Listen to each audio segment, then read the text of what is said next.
Hello everyone, this is Valerith, or FS Metal, or Joystick from digital-delirium.com. For those of you who don't know about my website, I'll put a link in the description box below. This is something that I've been wanting to do for a while. I've been wanting to do video reviews, classic stuff, unknown stuff, which is something that I'm doing today, more modern stuff, newer albums, older bands, everything in between. Just pick an album from my collection, listen to it a bunch, take a bunch of notes, and put together a review. Today I am going to review a German thrash metal band called Assassin. Assassin formed in 1982 under the name Satanica. They changed their name in 1983 to Assassin and released their first demo, Holy Terror, in 1985. If you follow my channel, then you may have already heard Holy Terror because I uploaded it a while ago. They followed up with two more demos, The Saga of Nemesis in 1986 and Live 87 in, you guessed it, 1987. Also in 1987 they had their first major release, and that is the album I am reviewing today. It is called The Upcoming Terror. In 2002, they got back together and had a comeback album in 2005 called The Club. They are still active today. Their first album, the album that I am reviewing today, The Upcoming Terror, was originally 8 tracks long. This is my copy. It is a dual disc, you can see 2 discs there, vinyl copy that was remastered in 2011 by Steamhammer.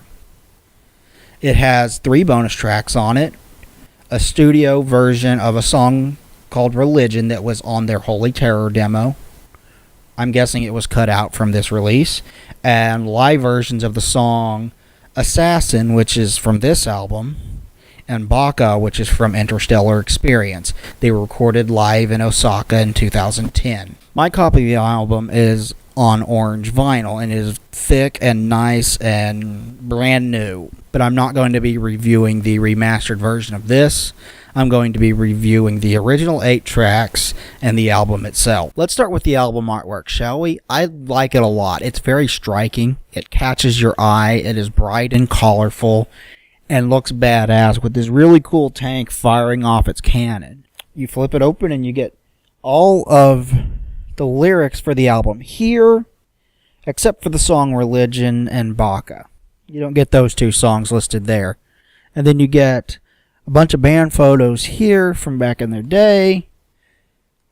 Of course, a track listing on the back, what's on each side of the 2 discs, and pictures of the various members of the band. The album starts with a little bit of ambient noise to serve as an intro to the first track, which is called Forbidden Reality. Forbidden Reality kind of builds up fairly quickly to a very, very fast riff that just gets faster and faster and more ferocious and more aggressive and more angry the longer it goes on, until the vocals kick in, when the album itself really kicks into high gear and kicks you in the teeth with this badass heavy aggressive riff that really shows what Assassin can do as soon as the vocals start.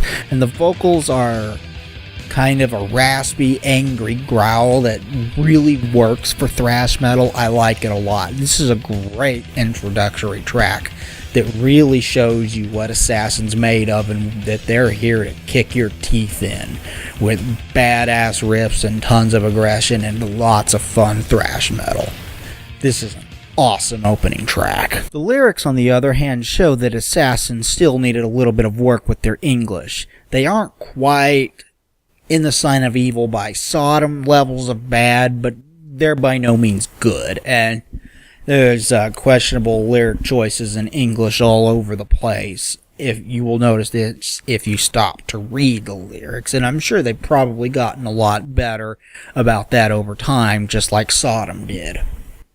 If you sing in English long enough, you will eventually get better at it. But I can cut them some slack because English is not their native language. The second track, Nemesis, starts off with a little bit of a drum intro before it leads into brain-blisteringly fast and aggressive thrash metal. This song is even faster than Forbidden Reality, if you can believe it. The third song, Fight to Stop the Tyranny, goes by in a flash. It's the shortest song on the album at about 2.5 minutes in length. But it does see the band start to wax their political muscle just a little bit with the lyrics. And the song is about fighting anything that tries to steal freedom from us.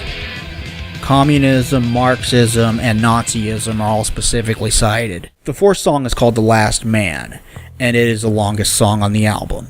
It starts off with a bass intro, and if you know anything about me, you know I love bass intros. I love bass guitar. I have ever since the very first time I listened to Metallica way back in the day with their first 3 albums and Cliff Burton. He was amazing, may he rest in peace. Lyrically, The Last Man is about the end of the world. It almost comes across as if it could be about the movie Terminator. But Judgment Day and Terminator was in 1997, and this song mentions the year 1999 as the end of the world. Obviously, that didn't happen. This song happens to feature some of the best solos on the entire album, so look out for those. The fifth song on the album, originally on the beginning of side 2, is called Assassin, and it sees the band trying to write an anthem for themselves. The song Assassin sees the band Assassin taking a little bit of time and slowing down just a little bit with an acoustic intro that really works for the song. It gradually builds up into a chugging riff that is perfect for headbanging.